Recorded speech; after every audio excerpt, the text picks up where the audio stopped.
Welcome to Creepy, the best horror storyteller on YouTube. Part 1. Echoes in the Mist. The Blight swept across Grimwood Hollow like a vengeful wraith, twisting the once vibrant oak limbs into gnarled claws reaching for the blood-red sky. It was there, amidst the dying whispers of the forest, that Mary lived, ostracized and whispered about as Crazy Mary. Her cottage, a hunched hunchback on the hilltop, was shrouded in perpetual mist, a tangible barrier between her and the villagers huddled down below. They deemed her mad, a woman touched by something ancient and malevolent, something whispered on the wind through the dead leaves. Mary, though, was far from mad. Her eyes, the color of storm clouds before the break, held a depth the villagers could never fathom. She saw things they didn't, heard music in the sighing wind and warnings in the chattering teeth of the crows. The Blight held no terror for her. It was merely a symptom, a gnarled finger pointing towards a festering wound in the heart of the woods. The whispers, however, stung.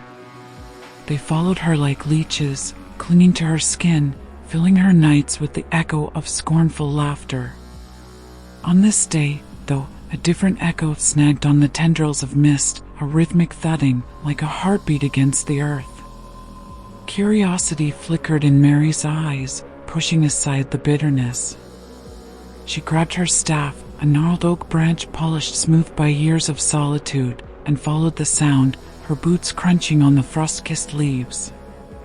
The path narrowed, choked by brambles and thorned roses that seemed to recoil from her touch.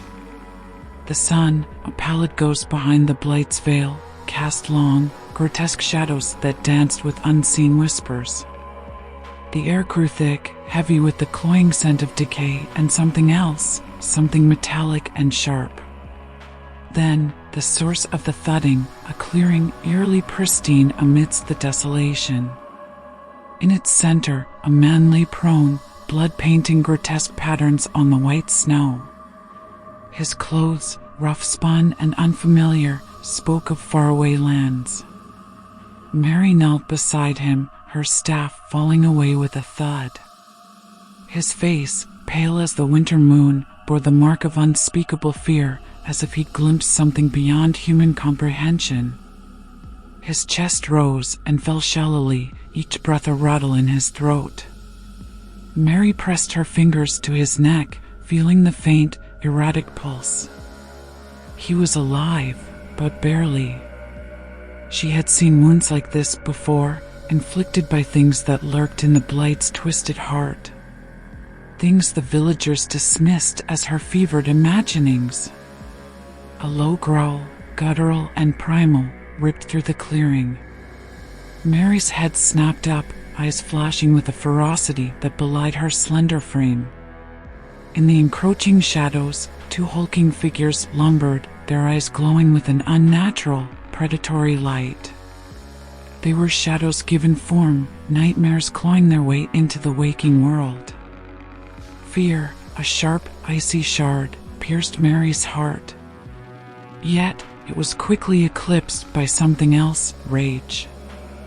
These creatures had defiled her haven, invaded her solitude, and left a dying man in their wake.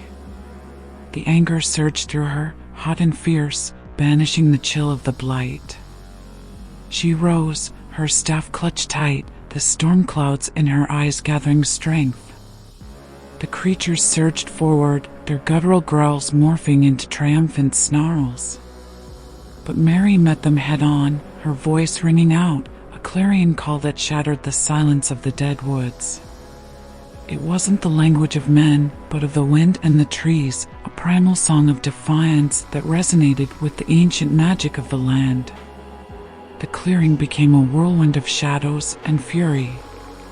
Mary's staff, imbued with the power of the Blight, sang a deadly counterpoint to the creature's growls. She moved with the grace of a storm, weaving through their attacks, striking with the precision of a viper. For a moment, hope flickered in the dying man's eyes. But the creatures were relentless.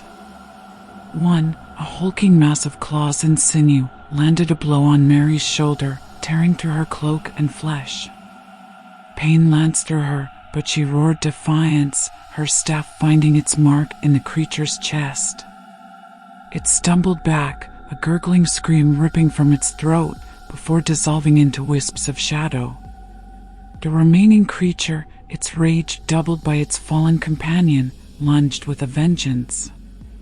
Mary, weakened by the injury, parried its blow just in time. Their staves clashed, sending shockwaves rippling through the clearing.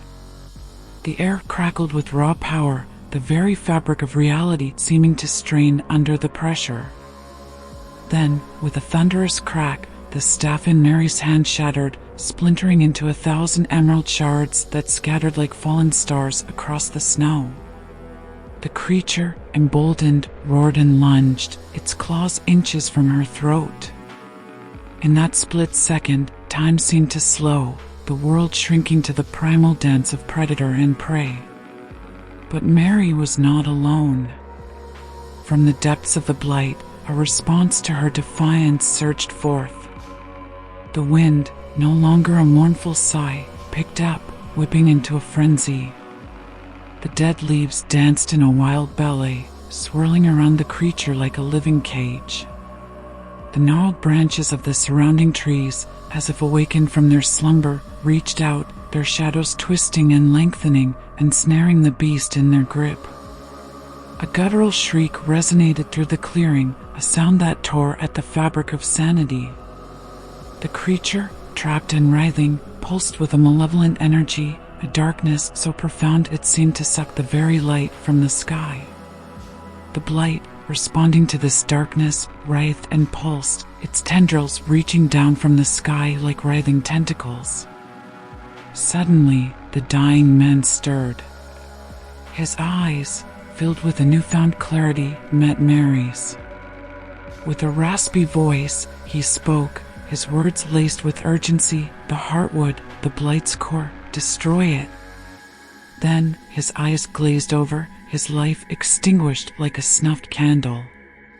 Grief, sharp and sudden, stabbed at Mary's heart. Yet, it was quickly consumed by a burning resolve. This man, a stranger from a faraway land, had entrusted her with a secret, a weapon against the darkness that threatened not just Grimwood Hollow, but the very world itself. Guided by the whispers of the wind and the beckoning tendrils of the Blight, Mary plunged deeper into its heart. The air grew thick and cloying, the ground pulsing beneath her feet with a malevolent rhythm. Grotesque shapes flitted at the edges of her vision, whispers of nightmares made flesh.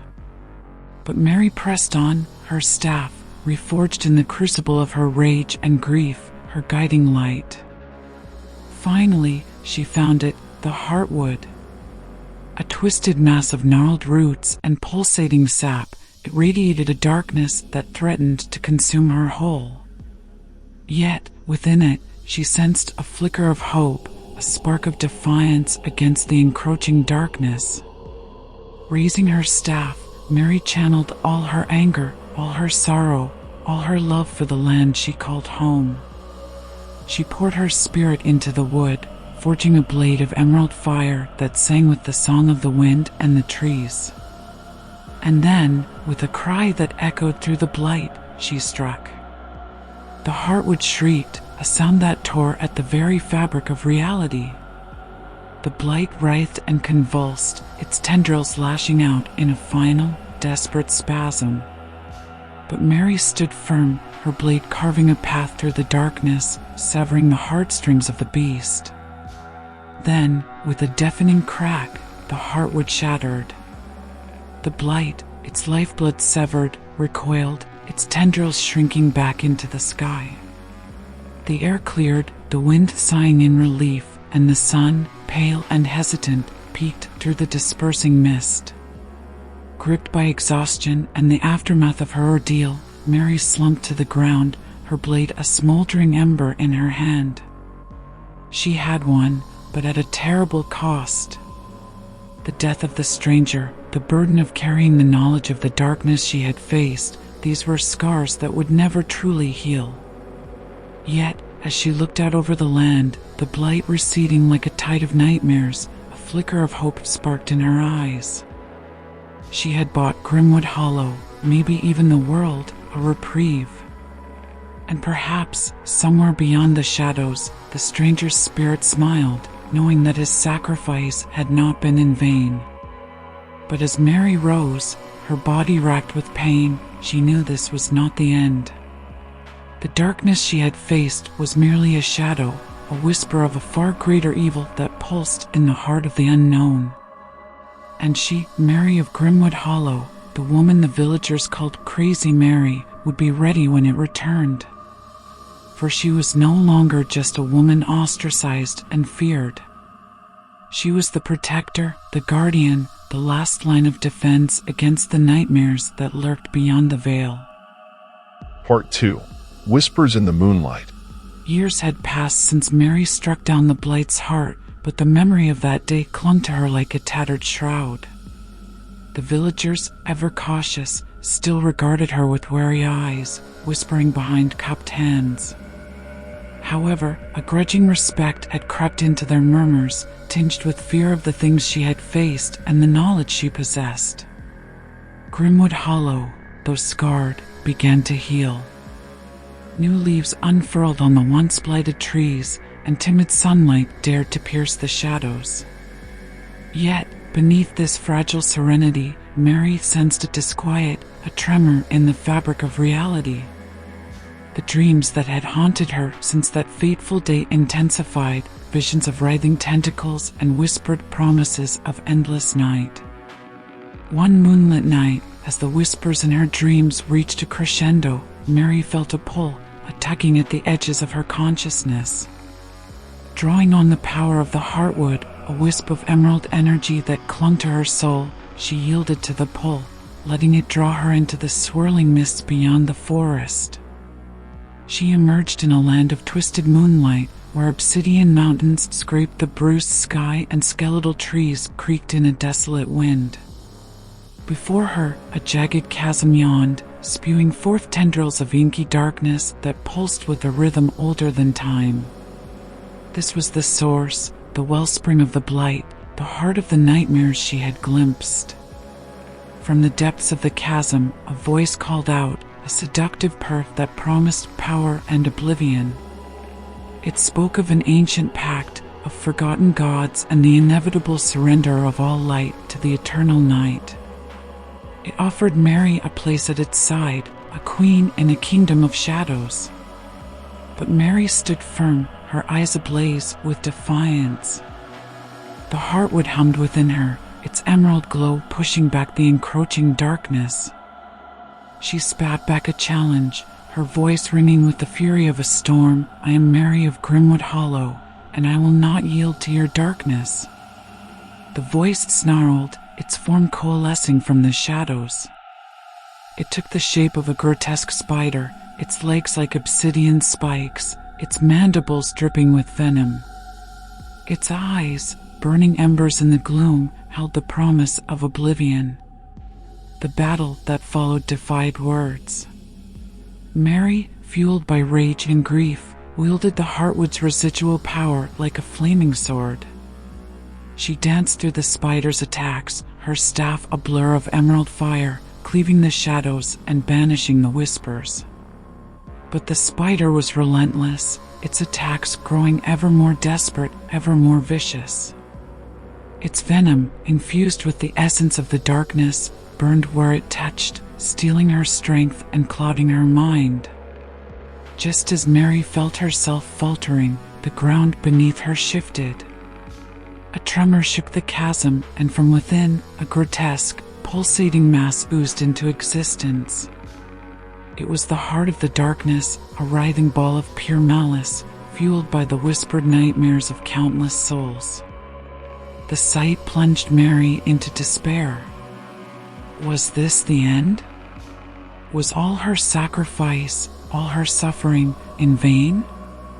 Yet, as she met the spider's venomous gaze, a spark of defiance flickered within her. She wouldn't let this be the end, not for Grimwood Hollow, not for the memories of those she had lost. Drawing on the last reserves of her will, Mary channeled the Heartwood's power, not into her staff, but into herself. Her body crackled with emerald energy, her eyes glowing with the same infernal light as the heart of the darkness. She became a beacon of defiance, a warrior forged in the crucible of her own pain. With a scream that shattered the silence, Mary launched herself at the pulsating heart. The spider lunged to intercept, but she was too fast. The emerald fire around her burned brighter, consuming the spider in a blinding flash.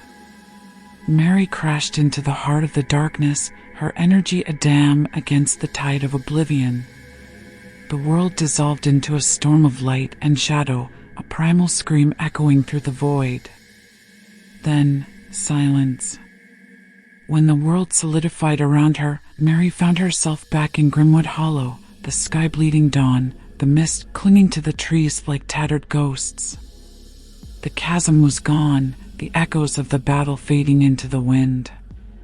Exhausted and battered, Mary stumbled back to her cottage, the weight of her victory heavy on her shoulders. She had saved Grimwood Hollow, but at a terrible cost. The darkness was not truly vanquished, merely pushed back, held at bay by the fragile spark of her remaining power. She knew this was not the end. The whispers would return, the shadows would lengthen, and the call of the abyss would forever be a siren song in her ears. But Mary of Grimwood Hollow, forged in the crucible of darkness, would not falter. She had stared into the abyss and found defiance. The whispers, once terrifying nightmares, were now a grim warning, a call to arms.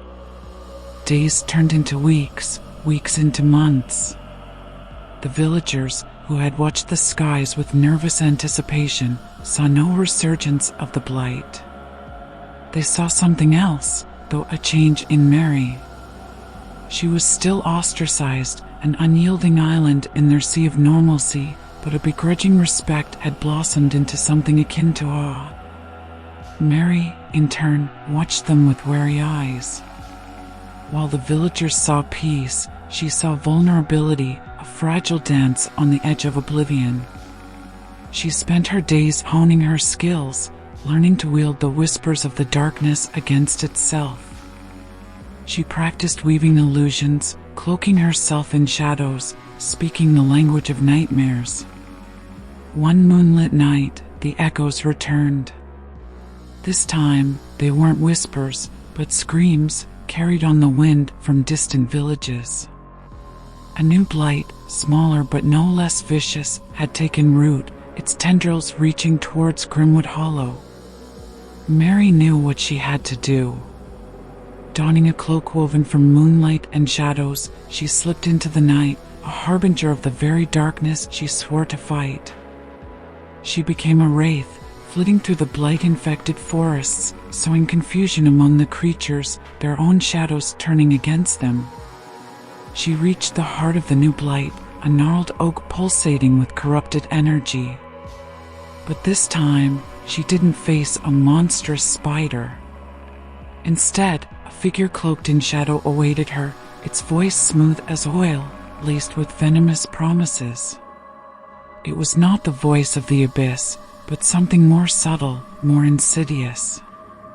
It offered understanding, a shared burden of knowledge, a place beside the fire as the world burned. It saw her scars, her pain, and whispered of a world where those burdens ceased to exist. Mary felt the pull, the temptation to surrender. But the eyes of the villagers, filled with fear and trust, flickered in her mind. She remembered the man from another land, his whispered plea, and the weight of responsibility she had chosen. With a roar that echoed through the blight, Mary unleashed the emerald fire within. Her staff, reforged in the depths of her own darkness, sang a song of defiance. The cloaked figure shrieked, its shadows dissolving under the onslaught of light. The heart of the new blight faltered, its tendrils retreating as Mary channeled the whispers, turning them into words of healing, urging the corrupted trees to remember their roots, their connection to the land. The blight receded, leaving behind a scarred but hopeful landscape. Mary emerged from the darkness, weary but unbowed. The villagers, finally understanding the truth of her burden, greeted her not with fear, but with gratitude. They saw the scars on her soul, not as marks of madness, but as badges of honor, proof of her battles against the unseen. But Mary knew this was just a reprieve. The whispers would return, the shadows would lengthen, and the abyss would forever beckon. Her victory was not an end, but a fragile bridge over a churning sea of darkness. One day, when the shadows grow long and the whispers fill the air, Mary of Grimwood Hollow will stand ready. Armed with the knowledge of light and darkness, woven with the threads of sacrifice and defiance, she will face the abyss once more. And in that final stand, her story will truly be told, a testament to the woman who danced with the shadows and held back the night, not with hope, but with the raw, unwavering will to survive. The legend of Crazy Mary will not be a whisper of fear, but a roar of defiance against the unending darkness, a beacon of hope for those who dare to look beyond the shadows and see the warrior within. For Mary of Grimwood Hollow is not just a woman, she is a shield, a sentinel, a whisper of light in the ever-encroaching night. Thank you for watching. Please like, share, and subscribe for more similar horror stories.